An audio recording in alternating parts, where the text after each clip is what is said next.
আচ্ছা, আমরা এতদিন ভারতীয় সংবিধানের বেশ কতগুলি বিষয়ে আলোচনা করেছি।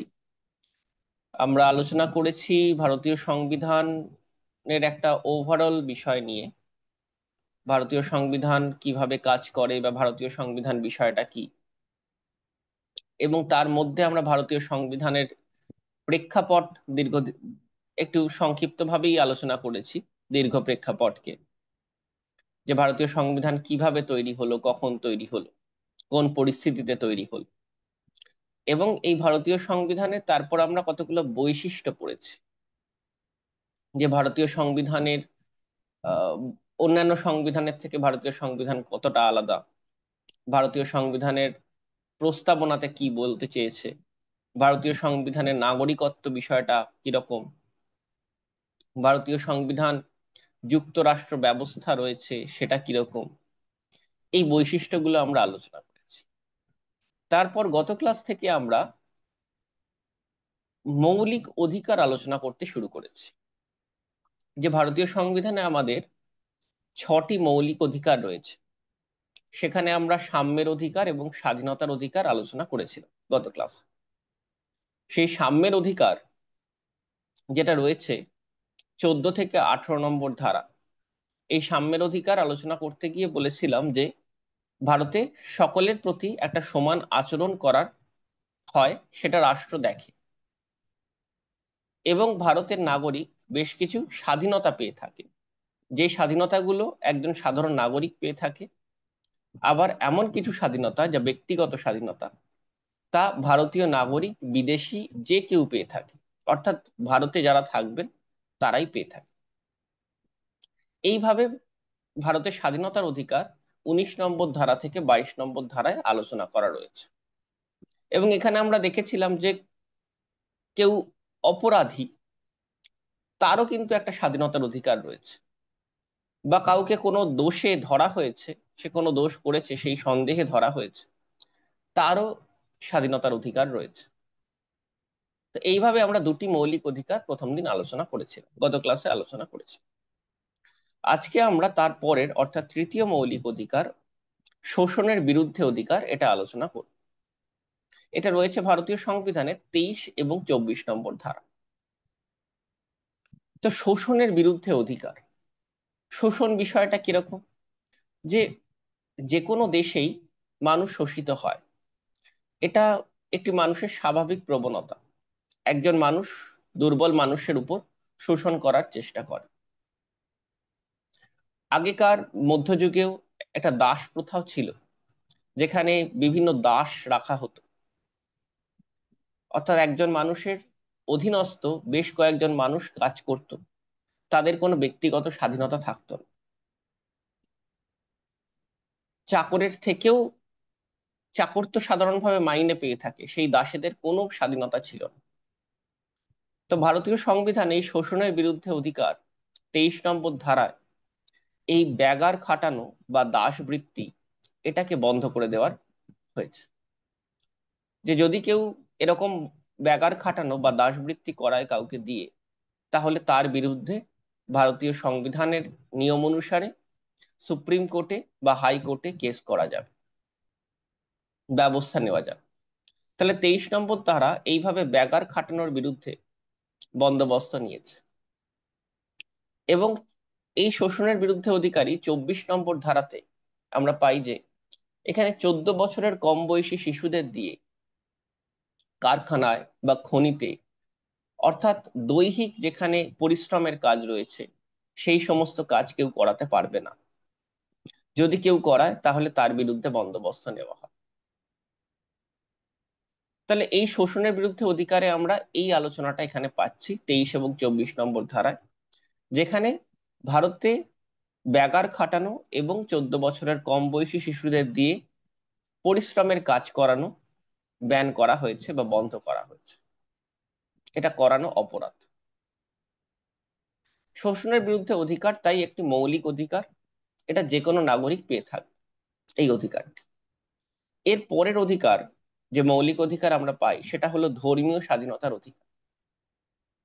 এবং এই অধিকারটি অত্যন্ত গুরুত্বপূর্ণ একটি অধিকার, ধর্মীয় স্বাধীনতা। এটা সংবিধানের 25 থেকে 28 নম্বর ধারায় আলোচনা করা রয়েছে।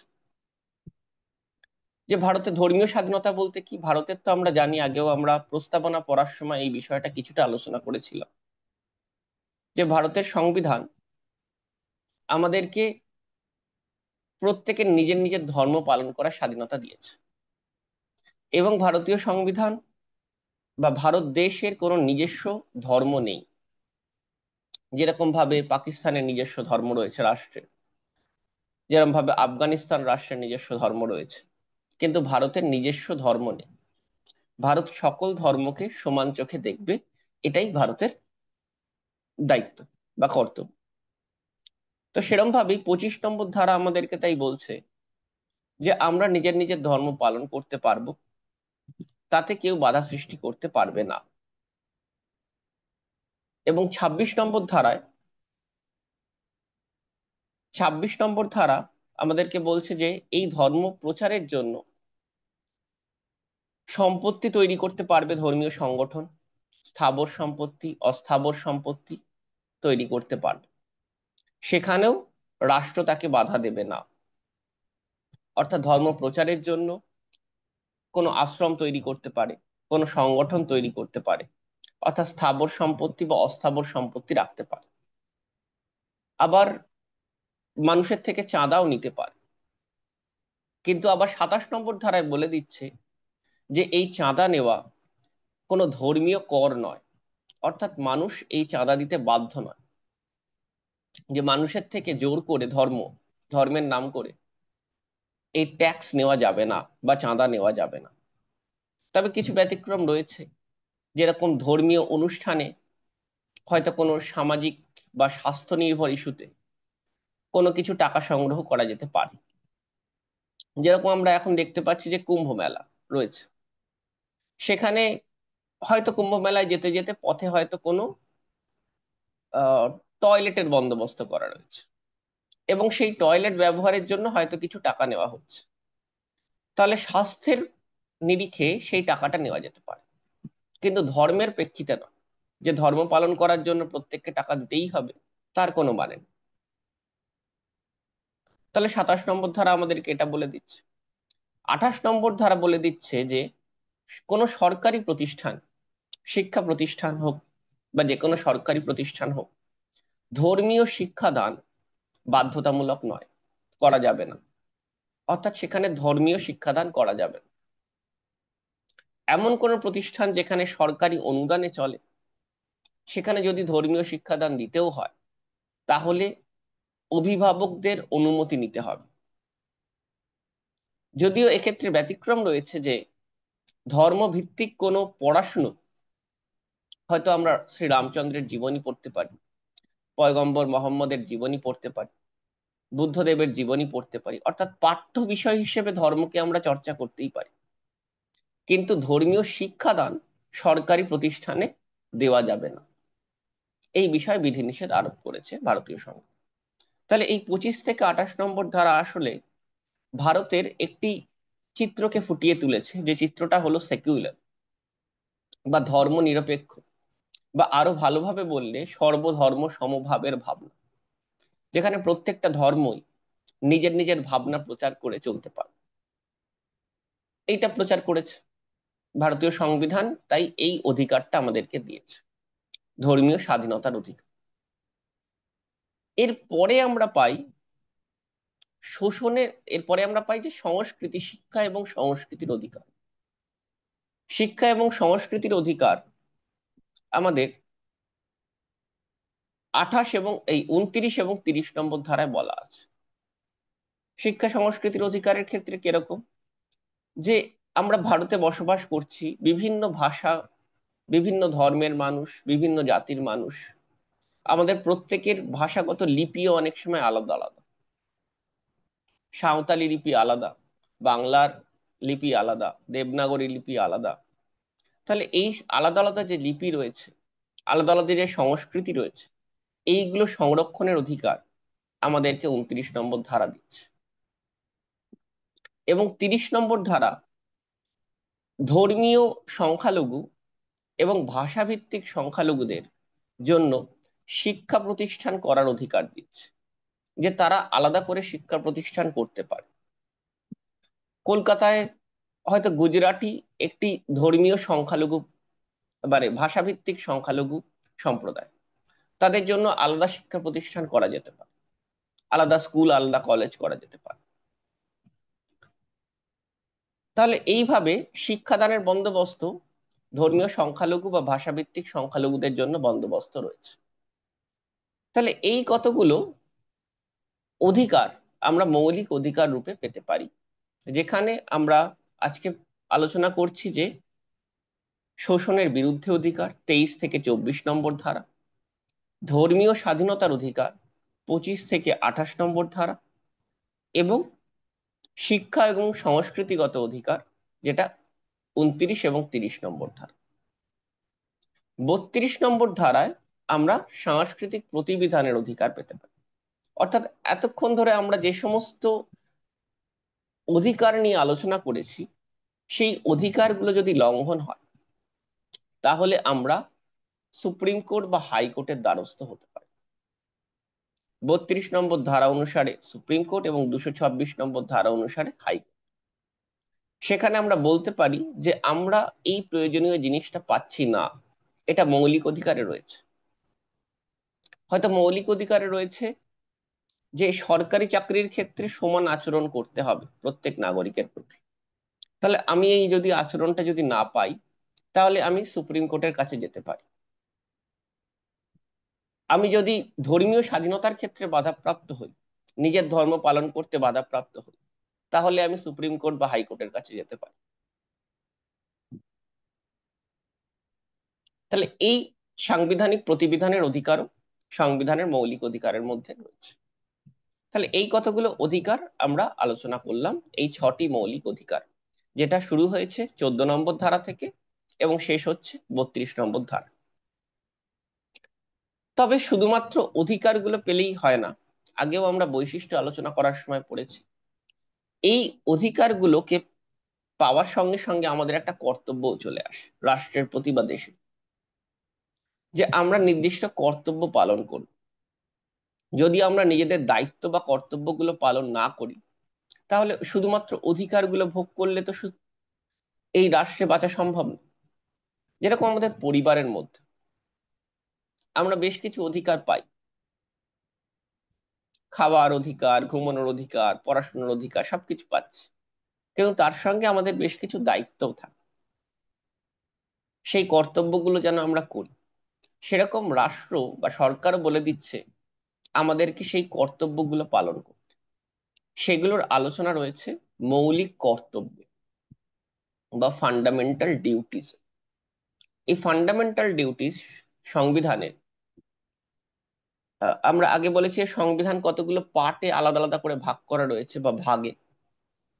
সংবিধানের 4A নামক যে পার্ট বা ভাগ, সেইখানে এই মৌলিক কর্তব্য পরবর্তীকালে সংযোজন করা হয়েছে। সংযোজন করা হয়েছিল 1976 সালে 42তম সংবিধান সংশোধনের মাধ্যমে, এবং এই সংযোজন করে মোট 10টি মৌলিক কর্তব্য সংযোজন করা হয়েছিল। যে আমাদের কি কি মৌলিক কর্তব্য, আমাদের কর্তব্য কি কি হওয়া উচিত একটি দেশে থাকতে গিয়ে। এই ধারণাটা একটু সমাজতান্ত্রিক দেশের ধারণা, অর্থাৎ সোভিয়েত ইউনিয়ন যে দেশটি সমাজতান্ত্রিক মনোভাব নিয়ে তৈরি হয়েছিল, যদিও আজকে সেই দেশটি নেই, কিন্তু সেই দেশের যে ভাবনা, অর্থাৎ সাম্যের ভাবনা এবং সমাজের ভাবনা গুরুত্বপূর্ণ, যেখানে ব্যক্তি শুধুমাত্র নিজের জন্য বাঁচে না, যে দর্শনটা বলে যে ব্যক্তি বাঁচে সমাজের জন্য, তাই সমাজের প্রতি ব্যক্তির কর্তব্য থাকা উচিত এবং সমাজে সাম্য ব্যবস্থা নিয়ে আসা উচিত। তাহলে সেই ধরনের মনোভাবকে নিয়েই ওই সোভিয়েত ইউনিয়ন দেশ থেকে এই ভাবনাটা আমাদের সংবিধানে সংযোজন হয়েছিল। সেই সময় ভারতের প্রধানমন্ত্রী ছিলেন ইন্দিরা গান্ধী। ইন্দিরা গান্ধী যখন ইমার্জেন্সি বা ন্যাশনাল ইমার্জেন্সি চালু করেছিলেন বা জাতীয় জরুরি অবস্থা চালু করেছিলেন, যে ভারতে অরাজক অবস্থা তৈরি হয়েছিল, বিভিন্ন রাজ্য সরকারগুলোর ক্ষমতাটাকে কেড়ে নেওয়া হয়েছিল সেই সময়, এবং কেড়ে নিয়ে কেন্দ্র সরকার রাষ্ট্রপতির মাধ্যমে সারা ভারতের উপর শাসন চালাচ্ছিল। ওই পরিস্থিতিতে সরকার চিন্তা করেছিল যে মানুষের এই কর্তব্য বোধ মানুষকে শেখানো দরকার, যে একটি দেশে থাকতে গেলে কি কি ধরনের আচরণ করা উচিত।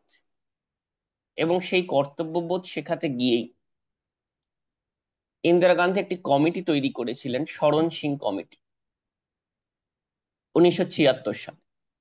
ওই কমিটি বেশ কিছু সুপারিশ করেছিল, এবং সেই সুপারিশের ভিত্তিতে ভারতীয় সংবিধানে 10টি মৌলিক কর্তব্য যুক্ত করা হয়।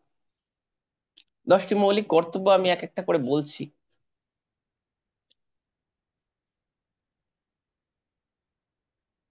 তোমাদের বইতেও আছে, যে কোনো সরকারি বইয়ের শুরুতে হয়তো তোমরা দেখতে পাবে। তারপরে তোমরা লিখে নিতে পারো। 1 নম্বর মৌলিক কর্তব্য, সংবিধান মেনে চলা এবং এর আদর্শ ও প্রতিষ্ঠান তথা জাতীয় পতাকা ও জাতীয় সঙ্গীতকে সম্মান জানানো। তাহলে প্রথম মৌলিক কর্তব্য কি বলছে? যে সংবিধানকে আমাদের মেনে চলতে হবে, এটা আমাদের কর্তব্য। এবং সেই কারণেই কিন্তু আমরা সংবিধানটা পড়ছি, কারণ মৌলিক কর্তব্য এটা বলে দেওয়া রয়েছে। আমাদের ডিউটি যে সংবিধানকে পড়া এবং এর আদর্শ, সংবিধানের যে আদর্শ রয়েছে। সংবিধানের আদর্শ কি?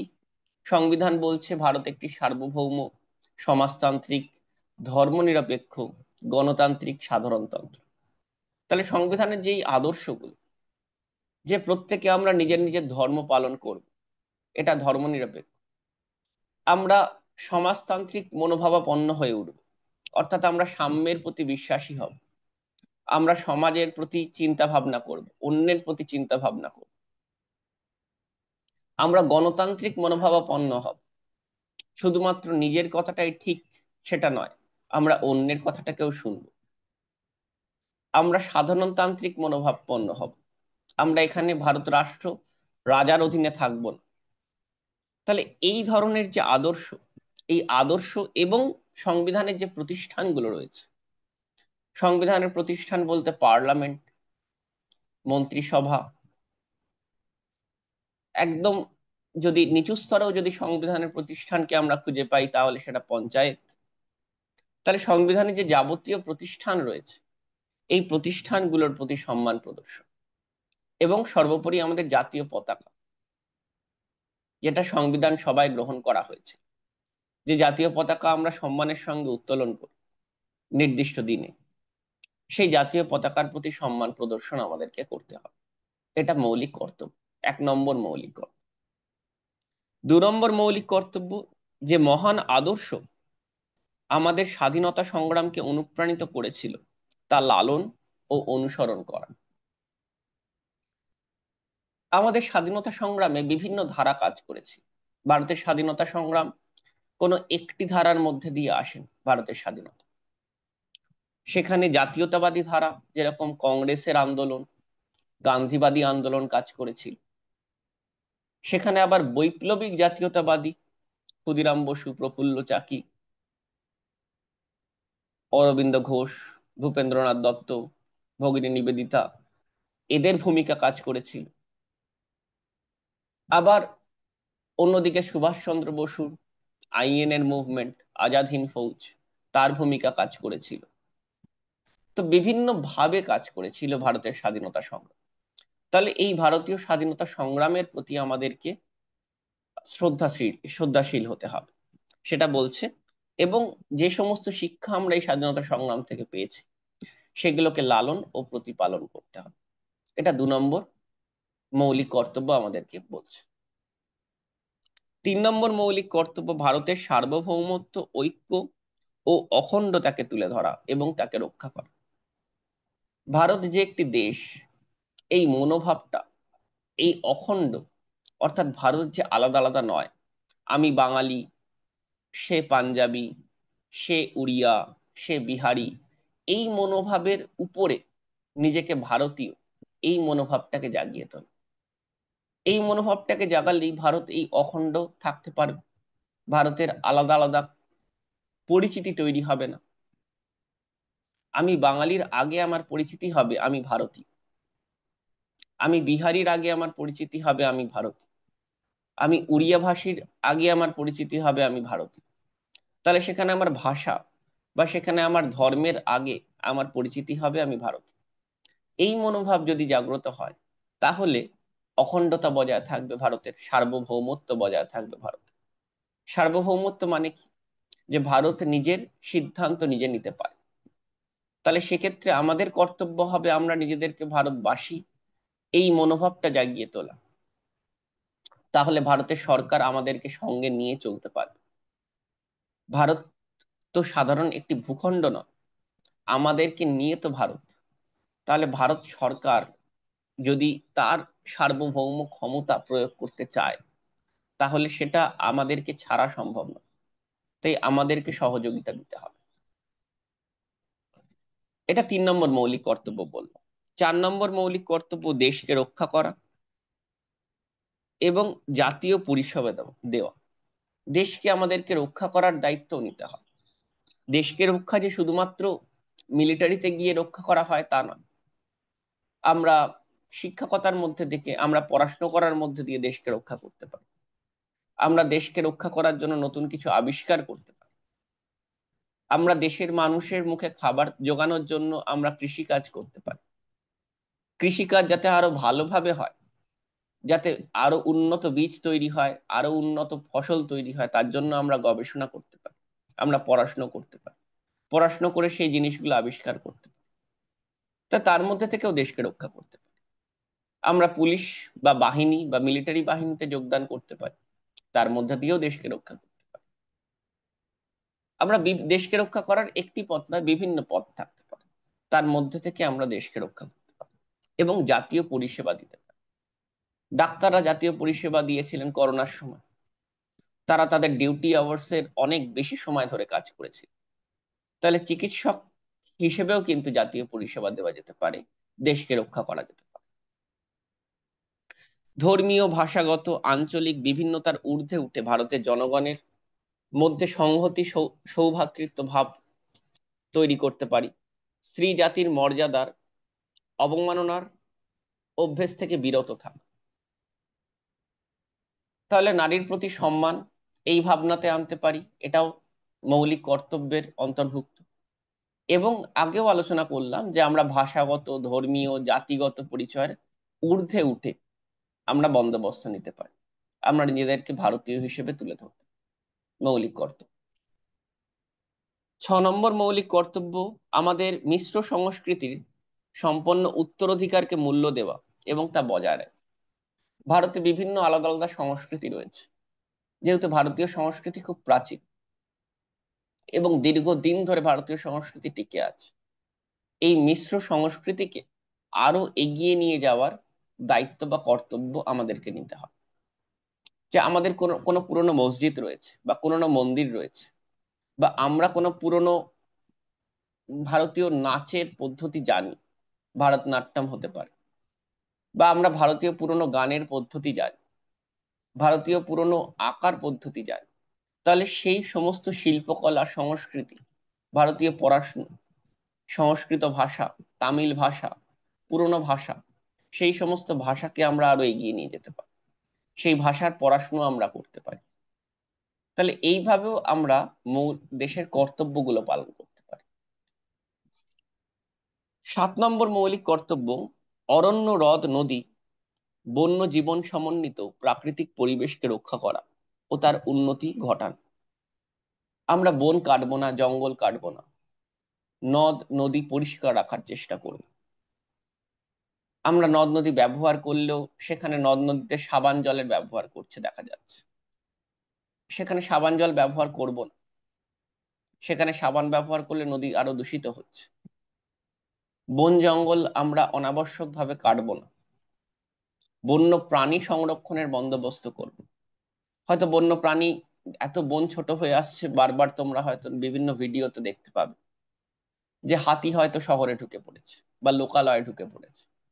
সেই হাতির উপর সাধারণ মানুষ অত্যাচার করছে, সেই হাতিটি আবার ভয় পেয়ে আছে, সেই হাতিটি ভয় পেয়ে হয়তো 2-3টে বাড়ি ভেঙে চুরমার করে দিয়ে চলে যাচ্ছে। তাহলে সেক্ষেত্রেও আমাদেরকে সঠিক বন্দোবস্ত নিতে হবে। আমরা বন্য প্রাণীদের সঙ্গে যাতে ভালো করে আচরণ করতে পারি, বন্য প্রাণীরা যাতে আমাদেরকে দেখেও যাতে ভয় না পায়, তার যেন নিশ্চিন্তে বনে থাকতে পারে। অর্থাৎ বন সংলগ্ন এলাকা থেকে আমাদের বসতিগুলোকে দূরে সরাতে হবে, তার বন্দোবস্ত করতে হবে। হ্যাঁ, আমরা এইগুলো সবসময় যে ক্লাসরুমে বসে করতে পারছি তা নয়। আমরা ক্লাসরুমে বসে এই বিষয়ে প্রবন্ধ লিখতে পারি, সংবাদ মাধ্যমগুলোকে সচেতন করতে পারি, সেই সংবাদ মাধ্যমের প্রতিবেদন পড়ে সাধারণ মানুষ আরো বেশি সচেতন হতে পারে, তার মাধ্যমে আমরা করতে পারি। আমাদের লোকালয়ে কোনো বন্য প্রাণী ঢুকে গেলে আমরা তাকে হত্যা না করে আমরা বন দপ্তরে খবর দিতে পারি, তাকে আলাদা জায়গায় রেখে। আমরা সাপ দেখতে পেলেই তাকে হত্যা না করে বন দপ্তরে খবর দিতে পারি। তাহলে এগুলো আমাদের মৌলিক কর্তব্যের মধ্যে পড়ে। 8 নম্বর মৌলিক কর্তব্য, বিজ্ঞান অনুগত স্বভাব, মানবিকতা এবং অন্বেষণ ও সংস্কারের মানসিকতার উন্নতি সাধন। আমাদের বিজ্ঞানসম্মত মানসিকতা ডেভেলপ করতে হবে বা তৈরি করতে হবে, যাতে আমাদের চিন্তার মধ্যে, আমাদের চেতনার মধ্যে এই বৈজ্ঞানিক মানসিকতা জন্ম নিতে পারে, যাতে আমরা কুসংস্কারে আচ্ছন্ন না হয়ে পড়ি। আমরা কোনো কিছু করার আগে যেন প্রশ্ন করি, আচ্ছা বেড়াল রাস্তা কাটলো, তার জন্য আমি গাড়িটা থামিয়ে দেবো কেন? তাহলে আমায় যে থামাতে বলছে আমি তাকে প্রশ্ন করব কেন থামাবো? সে বিড়ালটির গায়ের লোমের রংটি কালো, তাতে তার অপরাধটা কোথায় আছে? তাহলে আমি প্রশ্ন করব। বিজ্ঞান তো শুধুমাত্র নিউটনের লয়ের মধ্যে নেই। তাহলে বিজ্ঞান অর্থাৎ যুক্তি, এই যুক্তিগুলো আমাদের স্বাভাবিক জীবনের মধ্যে এই যুক্তিগুলোকে নিয়ে আসতে হবে। যে কোনো কিছু হচ্ছে তার কারণগুলোকে অনুসন্ধান করা, কারণগুলো নিয়ে প্রশ্ন করা, যে এগুলো কেন মানবো, এবং কারণগুলো যদি সঠিক হয় তাহলে মানব, কারণগুলো যদি যুক্তিসম্মত হয় তাহলে মানব। তাহলে এই বিজ্ঞানসম্মত মানসিকতাকে ডেভেলপ করতে হবে। এবং এমনই বৈজ্ঞানিক গবেষণা আমরা করব ভবিষ্যতে, যে গবেষণাটি সমাজের উপকারে দেয়। অর্থাৎ বৈজ্ঞানিক গবেষণার মধ্যে আমরা নীতি নৈতিকতাকে যুক্ত করব। অর্থাৎ এই বৈজ্ঞানিক গবেষণা বা এই বিজ্ঞান সমাজের মানুষের কি উপকার করবে সেটার কথা আমরা ভাবব। তাহলে এটা মৌলিক কর্তব্য। 9 নম্বর কর্তব্য, সরকারি সম্পত্তি রক্ষা করা এবং হিংসা পরিহার করা। আমরা আগে মৌলিক অধিকারে পড়েছি যে আমরা আন্দোলন করার অধিকার রয়েছে আমাদের, 19 নম্বর ধারা আমাদেরকে সেই অধিকার দিচ্ছে। কিন্তু এই আন্দোলন করতে গিয়ে আমরা যেন সরকারি সম্পত্তি ভাঙচুর না করি, আমরা যেন সরকারি অফিস ভাঙচুর না করি, বা সরকারি জায়গা যেখানে রেল স্টেশন, সরকারি জায়গা, স্টেশনে গেলে তোমরা দেখতে পাবে যে পানের পিকে ভর্তি করে রেখেছে, লাল রং করে রেখে দিয়েছে, মানুষ থুতু ফেলে ফেলে যত্রতত্র কাগজ ফেলে রেখেছে।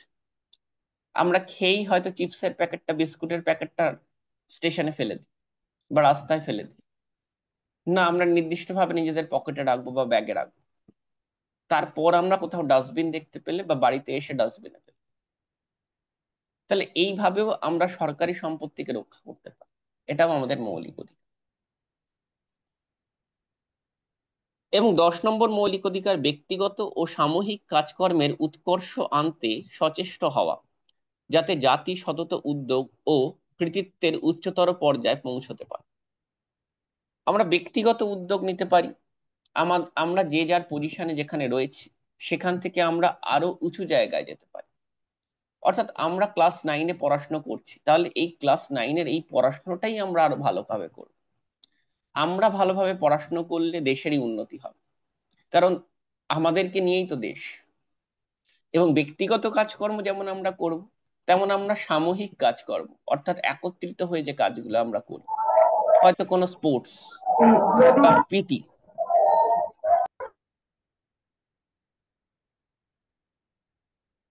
এই ধরনের যে কাজকর্মগুলো করছি, বা আমরা কোনোদিন হয়তো আমরা বন জঙ্গল সাফ করার জন্য স্কুলের স্টুডেন্টরা একসঙ্গে বেরোলাম, তাহলে এই একসঙ্গে যে সামূহিক কাজগুলো করছি সেগুলো আমরা একত্রিত হয়ে আরো ভালোভাবে করার চেষ্টা করি, তাহলেই দেশের উন্নতি ঘটবে। এটাই আমাদের মৌলিক কর্তব্য। তো এই 10টি মৌলিক কর্তব্য 1976 সালে যুক্ত হয়েছিল 42তম সংবিধান সংশোধনের মাধ্যমে। তার পরবর্তীকালে 2002 সালে যখন প্রধানমন্ত্রী ছিলেন অটল বিহারী বাজপেয়ী, ওই সময় 86তম সংবিধান সংশোধন হয়। তো ওই 86তম সংবিধান সংশোধনের মাধ্যমে 86তম সংবিধান সংশোধনের মাধ্যমে আরেকটি মৌলিক অধিকার যুক্ত করা হয়। সেখানে বলা হয়, পিতা বা মাতা অথবা অভিভাবকের পক্ষ থেকে 6 থেকে 14 বছর বয়সের শিশু বা পোষ্যদের জন্য শিক্ষার সুযোগ করে দেওয়া। স্যার, হ্যাঁ, কিছু বলছেন? বলছি আমাদের ক্লাসটা শেষ হয়ে গেছে, সময় এসেছে না। হ্যাঁ, শেষ হওয়ার কথা 3:20-তে। আর 1 মিনিট দাঁড়িয়ে যান, আমার কথাটা শেষ হয়ে যাচ্ছে, এক্ষুনি শেষ করে দিচ্ছি। তো এই 6 থেকে 14 বছর বয়সী শিশুদেরকেও স্কুলে ভর্তি করানোর কর্তব্য মা বাবার রয়েছে। এটি মৌলিক কর্তব্য। তাহলে বর্তমানে মোট 11টি মৌলিক কর্তব্য রয়েছে। ঠিক আছে, তাহলে আজকে আমরা মৌলিক অধিকার এবং মৌলিক কর্তব্য সম্পর্কে সংক্ষিপ্ত ধারণা নিলাম। বেশ, তাহলে শেষ করছি আজকের মতো ক্লাস এখানে।